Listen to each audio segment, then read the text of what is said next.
देखो, आज हम पढ़ने जा रहे हैं वेक्टर्स का एडिशन कि कैसे हम वेक्टर्स को ऐड करते हैं। मैंने कल भी आपको बताया था कि वेक्टर्स को ऐड करने का इतना नॉर्मल मेथड नहीं होता। जैसे आप 2 + 3 कर देते हो 5 आ जाता है। तो ये नॉर्मल तरीके हैं ऐड करने के। लेकिन वेक्टर भाई अगर स्पेशल चीज़ है तो इसको ऐड करने के लिए भी हमारे पास कुछ स्पेशल मेथड्स या स्पेशल लॉज होंगे। तो इसी तरह से वेक्टर्स को हमारे पास अगर आपको ऐड करना है तो हमारे पास 2 तरह के लॉज होते हैं। फर्स्ट आपका है triangle law of vector addition, मतलब इसके अंदर एक ट्रायंगल बन जाता है। और नेक्स्ट हमारा है parallelogram law of vector addition. तो इन दोनों ही लॉज से हम क्या कर सकते हैं, वेक्टर्स को ऐड कर सकते हैं। ठीक है, देखो triangle law of vector addition क्या कहता है कि अगर आपके पास दो वेक्टर्स हैं, let say this is A vector and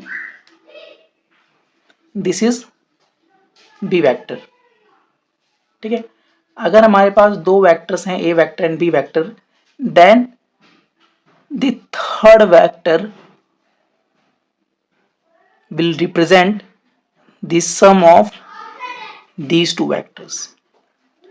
हमारे पास दो वेक्टर्स थे, vector A and vector B. ये दोनों वेक्टर्स जो थे वो ट्रायंगल की किन्हीं दो साइड्स को शो कर रहे थे। तो ट्रायंगल की थर्ड साइड जो आपकी बनी वो इन दोनों वेक्टर्स के सम को रिप्रेजेंट करती है। ठीक है, तो ये हमारा होता है triangle law of vector addition. Again repeat कर देता हूं, if we have two vectors a and b which are representing, जो रिप्रेजेंट कर रही हैं ट्रायंगल की किन्हीं दो साइड्स को, तो ट्रायंगल की जो थर्ड साइड आपकी होगी वो इन दोनों वेक्टर्स के सम को रिप्रेजेंट करेगी। यहां आपको एक बात गौर रखने वाली है कि मैंने देखो एरोस कैसे कैसे लिए हैं। ए वेक्टर का जो इनिशियल पॉइंट था, सॉरी ए वेक्टर का जो फाइनल पॉइंट था वो पॉइंट बी वेक्टर के लिए इनिशियल पॉइंट है।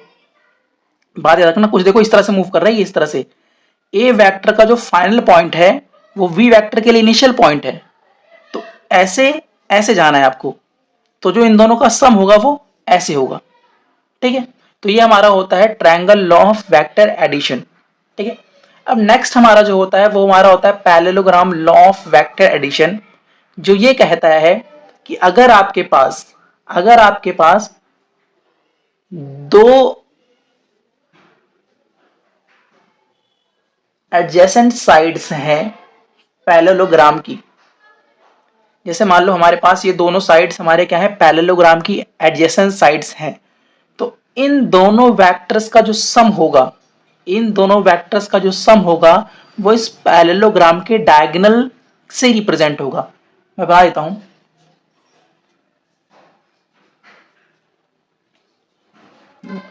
तो ये जो ए वेक्टर और बी वेक्टर थे ये आपके पैरेललोग्राम के एडजेसेंट साइड थे।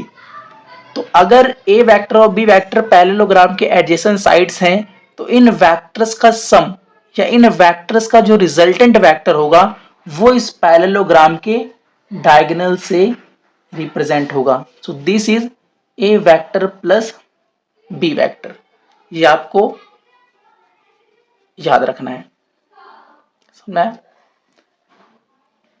अच्छा, आपको एक पैरेललोग्राम की अगर खासियत पता हो कि पैरेललोग्राम की जो आमने सामने की साइड्स होती है वो बराबर होती है, तो अगर ये ए वेक्टर है तो ये भी आपके पास ए वेक्टर होगा, और अगर ये बी वेक्टर है तो ये भी एक बी वेक्टर होगा। और कहीं ना कहीं अगर आप इसको सिर्फ इस वाले पोर्शन को अगर ये ट्रायंगल वाला मान के चलो, ट्रायंगल है ही, मान के चलो ट्रायंगल है ही, तो कहीं ना कहीं ये भी आपका triangle law of vector addition को फॉलो कर रहा है कि नहीं कर रहा। देखो ए वेक्टर बी वेक्टर, तो जो ये है वो ए प्लस बी वेक्टर को रिप्रेजेंट कर रहा है, समझना है। तो बस आपको ये ध्यान रखना था यहाँ पे। तो हमारे पास दो जो है लॉज हैं, एक triangle law of vector addition, दूसरा है parallelogram law of vector addition. Triangle law of vector addition कहता है कि अगर आपके पास दो वेक्टर्स हैं जो ट्रायंगल की दो साइड्स को रिप्रेजेंट कर रहे हैं, तो ट्रायंगल का जो थर्ड साइड होगा वो इन दोनों वेक्टर्स का रिजल्टेंट होगा, या आप कह सकते हो कि इन दोनों वेक्टर्स का सम होगा। इसी तरह से parallelogram law of vector addition ये कहता है कि अगर आपके पास दो वेक्टर्स है और वो दोनों वेक्टर्स जो है वो पैरेललोग्राम की एडजेसेंट साइड्स हैं, तो इन दोनों वेक्टर्स का सम, या आप कह सकते हो इन दोनों वेक्टर्स का रिजल्टेंट उस पैरेललोग्राम का डायगोनल होगा। समझ में आया। अब आप मुझे एक चीज बताओ, अगर मैं यहाँ पे आपको रिप्रेजेंट करना चाहूं, ये बी वेक्टर है ना, अगर इसके डायरेक्शन को मैं अपोजिट कर दूं, अगर मैं इसके डायरेक्शन को अपोजिट कर दूं तो क्या बन जाएगा, माइनस का बी वेक्टर बन जाएगा। तो इसका मतलब अगर ये मेरे पास ए वेक्टर है, अगर ये मेरे पास ए वेक्टर है और एक सेकेंड थोड़ा और बड़ा कर लेते हैं, और ये मेरे पास क्या है, ये मेरे पास माइनस का बी वेक्टर है। तो अब बताओ ट्रायंगल लॉ क्या कहता है, ट्रायंगल लॉ कहता है कि अगर आपके पास दो साइड्स हैं ट्रायंगल की, जिसको हमने ए वेक्टर और माइनस बी वेक्टर से रिप्रेजेंट किया है, तो ट्रायंगल की थर्ड साइड जो होगी, ट्रायंगल की थर्ड साइड जो होगी वो इन दोनों वेक्टर्स के सम को दिखाएगी। तो आपका क्या आ गया, ए वेक्टर माइनस बी वेक्टर। समझ में आया? देखिए अब हमें पढ़ना है स्केलर मल्टीप्लिकेशन ऑफ वेक्टर। तो वेक्टर्स तो आपको पता है क्या होते हैं। दूसरा हमें वेक्टर्स के साथ हमें मल्टीप्लिकेशन करना है, वेक्टर्स के साथ मल्टीप्लिकेशन करना है किसका, स्केलर्स का। अब आपको ये पता होना चाहिए कि स्केलर्स क्या होते हैं, ठीक है। फिजिक्स वाले तो जानते होंगे कि स्केलर्स क्या होते हैं, क्योंकि वेक्टर और स्केलर ना साथ साथ ही होते हैं, मतलब इनका कॉन्सेप्ट ही साथ चलता है। वेक्टर एंड स्केलर ये अलग ही पढ़ाया जाता है पूरा। तो स्केलर्स जो होते हैं वो एक तरह के कांस्टेंट टर्म्स होते हैं, अब चाहे वो आपके आर्बिट्री कांस्टेंट्स हो या एब्सोल्यूट कांस्टेंट हो। समझ में, जैसे 1 2 3 4 5 6 7 10 -10 11, ये सारे आपके क्या होते हैं, ये आपके होते हैं एब्सोल्यूट कांस्टेंट। तो इन ये सारे भी आपके स्केलर्स होते हैं। या आप जो ए बी सी डी इस तरह के यूज़ करते हो आर्बिट्री कांस्टेंट्स, ये सारे भी आपके क्या होते हैं, स्केलर्स ही होते हैं। तो इसका मतलब हम सीखेंगे कि अगर हम इन स्केलर्स का मल्टीप्लिकेशन करते हैं एक वेक्टर के अंदर तो उस पर क्या इफेक्ट पड़ता है, ठीक है। जैसे मान लो मैं यहाँ पे आपके सामने एक वेक्टर लेता हूँ ए वेक्टर, और मैग्नीट्यूड ऑफ ए वेक्टर जो है वो आपके पास क्या है, 4 यूनिट है। मैग्नीट्यूड ऑफ ए वेक्टर, देखो ये बात याद रखो, मैं आपको 10 बार बोल चुका हूँ कि किसी भी वेक्टर का मैग्नीट्यूड का मतलब उस वेक्टर की लेंथ। तो इसका मतलब मेरे पास ए वेक्टर है और उस ए वेक्टर का जो मैग्नीट्यूड या उस वेक्टर की जो लेंथ है वो 4 यूनिट है। हम बना लेते हैं यहाँ पे, जैसे मान लो यहाँ पे ये लो 1 2 3, ठीक है। तो 1 2 3, हाँ। तो देखो मेरे पास ए वेक्टर है और इस वेक्टर का मैग्नीट्यूड कितना है, 4 यूनिट है, ठीक है। अब मैंने आपसे क्या कहा, मैंने बोला आप क्या करो, इस वेक्टर ए को 2 से मल्टीप्लाई कर दो, ठीक है। अब आपके हिसाब से क्या होना चाहिए, वेक्टर का मैग्नीट्यूड बढ़ जाना चाहिए। भाई जब वेक्टर ए का मैग्नीट्यूड 4 यूनिट है, तो जब वेक्टर ए को आपने 2 से मल्टीप्लाई किया तो वेक्टर ए का मैग्नीट्यूड बढ़ जाना चाहिए। तो अब आपका ये 2 ए वेक्टर जो आएगा, मतलब 2 ए वेक्टर का जो मैग्नीट्यूड आएगा ये आएगा 8 यूनिट। और बनेगा कैसे, ये अगर ये 4 यूनिट ये रहा तो ये 8 यूनिट का मतलब ये देखो ये आपका है 2 ए वेक्टर। समझा?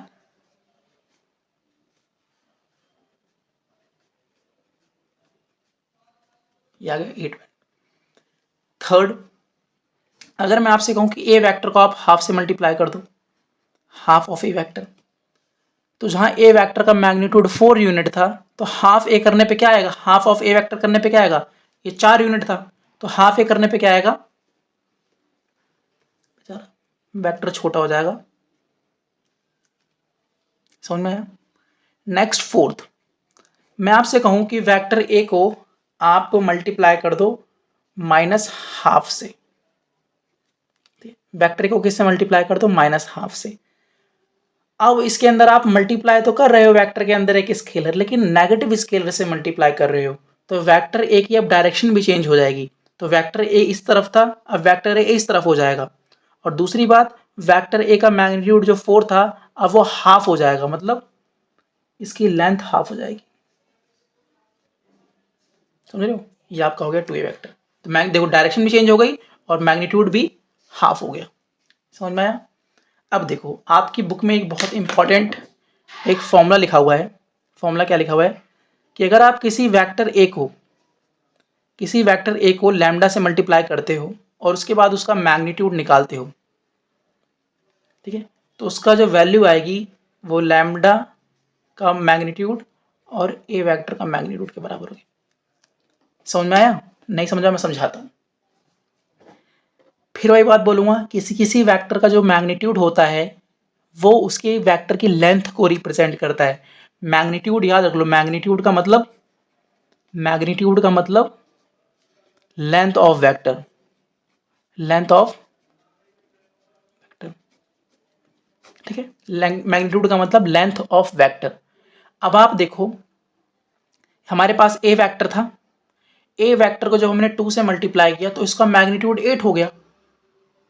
जब हमने ए वेक्टर को 2 से मल्टीप्लाई किया उसका मैग्नीट्यूड 8 हो गया, 4 से डायरेक्ट 8 हो गया। तो ये फॉर्मूला यही कहता है कि अगर आपने किसी वेक्टर को लैम्डा से मल्टीप्लाई किया है, लैम्डा यहाँ पे एक स्केलर है, यहाँ पे एक स्केलर है, और ये आपका जो होना चाहिए नॉन जीरो होना चाहिए, क्योंकि अगर आपने लैम्डा की वैल्यू जीरो ले ली तो ए वेक्टर को किसी जीरो के साथ मल्टीप्लाई करोगे तो जीरो हो जाएगा। तो और कोई वेक्टर जब जीरो होता है तो उसका मैग्नीट्यूड क्या होता है? जीरो होता है, मतलब उसका लेंथ कितना हो गया? जीरो हो गया।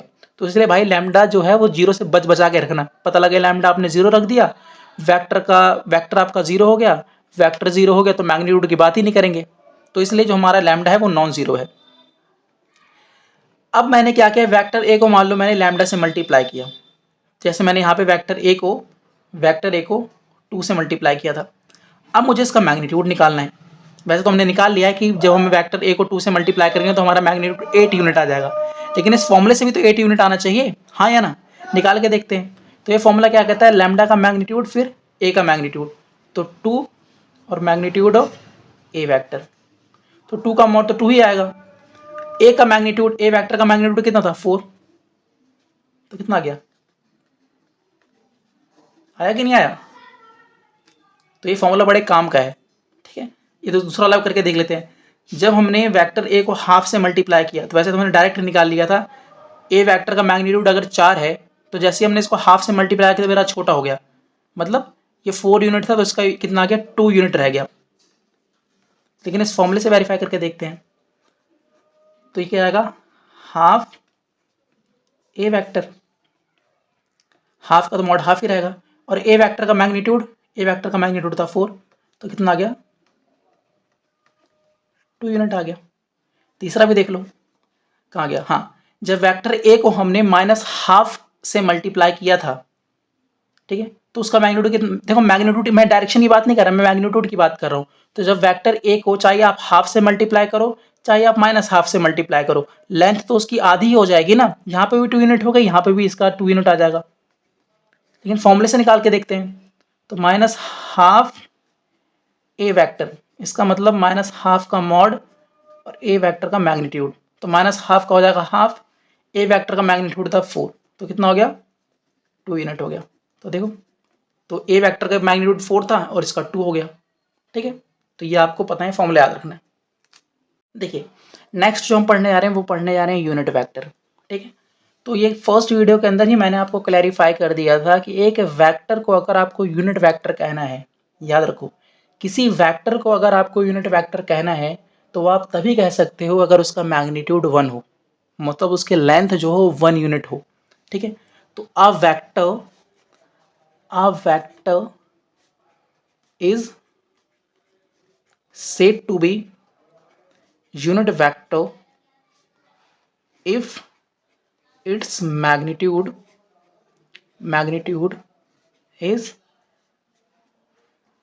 1 यूनिट, अगर उसका मैग्नीट्यूड कितना हो? 1 यूनिट। समझ में आ गया?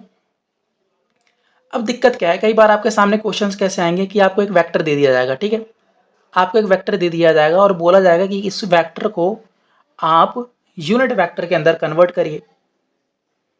आपको एक वेक्टर दे दिया जाएगा और उस वेक्टर का जो मैग्नीट्यूड रहेगा वो 1 नहीं रहेगा वो, लेकिन आपको क्वेश्चन में आएगा कि भाई इस वेक्टर को आप यूनिट वेक्टर के अंदर कन्वर्ट करिए, ठीक है। तो आप क्या कन्वर्ट करना चाहोगे? तो जिस वेक्टर का मैग्नीट्यूड 1 नहीं है वो वेक्टर यूनिट वेक्टर नहीं है, तो आपको ऐसे ही वेक्टर दिए जाएंगे जिसका मैग्नीट्यूड 1 नहीं रहेगा और आपसे बोला जाएगा कि आप इसको यूनिट वेक्टर के अंदर कन्वर्ट करिए। सबसे बढ़िया तरीका क्या है, जैसे मान लो हमारे पास ए वेक्टर है, let we have a unit vector, let's say we have vector, unit vector के अंदर तो कन्वर्ट करेंगे ना, तो हमारे पास एक वेक्टर है ए वेक्टर, ठीक है। अब मुझे इस ए वेक्टर को यूनिट वेक्टर के अंदर कन्वर्ट करना है। अब मेरा दिमाग घूमने लग गया यार, ए वेक्टर को हम कैसे यूनिट वेक्टर के अंदर कन्वर्ट करें। तो किसी ने मुझे सजेशन दिया कि मुकेश भाई आप क्या करो, इस ए वेक्टर को अगर आपको यूनिट वेक्टर के अंदर कन्वर्ट करना है तो आप इस ए वेक्टर को इसी वेक्टर की लेंथ या फिर मैग्नीट्यूड से क्या कर दो, डिवाइड कर दो। अब बोलोगे सर ये क्या बोला है, अब कैप लगा दिया। तो किसी भी वेक्टर के ऊपर अगर कैप लगा हो, ये कैप ही आपका रिप्रेजेंटेशन है कि वो वेक्टर कैसा है, वेक्टर आपका यूनिट वेक्टर है। ठीक है, तो इसका मतलब किसी भी वेक्टर को अगर यूनिट वेक्टर में कन्वर्ट करना है तो उसी वेक्टर को उसी वेक्टर के मैग्नीट्यूड से डिवाइड कर दो। समझाता हूं, अब देखो कैसे। जैसे मान लो मैं यहाँ पे आपके सामने एक वेक्टर लेता हूं, मैं आपके सामने यहाँ वेक्टर लेता हूं 1 2 3 4, ये मेरे पास ए वेक्टर है, ए वेक्टर है। आप मुझे बताइए ए वेक्टर का मैग्नीट्यूड कितना है। 1 2 3 4 5 यूनिट। ए वेक्टर का मैग्नीट्यूड कितना है, 5 यूनिट। आप मुझे बताइए कि क्या ये वेक्टर आपका ए जो है, जो वेक्टर आपका ये है, देखो यहाँ से यहाँ तक ये 1 यूनिट है, यहाँ से यहाँ तक ये 1 यूनिट है, यहाँ से यहाँ तक ये 1 यूनिट है, यहाँ से यहाँ तक ये 1 यूनिट है, यहाँ से यहाँ तक ये 1 यूनिट है। मतलब 5 यूनिट वेक्टर्स को मिला के हमारा ए वेक्टर मिलके बना हुआ है। इसका मतलब 5 यूनिट वेक्टर्स को मिला के हमारा ए वेक्टर मिलके बना हुआ है। समझ में आया कि नहीं आया भाई। देखो यहाँ से यहाँ तक 1 यूनिट, ये 1 यूनिट, ये 1 यूनिट, ये 1 यूनिट, ये 1 यूनिट, मतलब ए वेक्टर के अंदर 5 यूनिट वेक्टर छुपे हुए हैं। तो इसका मतलब 5 यूनिट वेक्टर को मिला के हमारा एक वेक्टर ए बन रहा है। तो इसका मतलब ए यूनिट वेक्टर कितना आ गया हमारा, डिवाइड में 5। अब आप बताओ 5 क्या है हमारा, 5 हमारा है ए वेक्टर का मैग्नीट्यूड।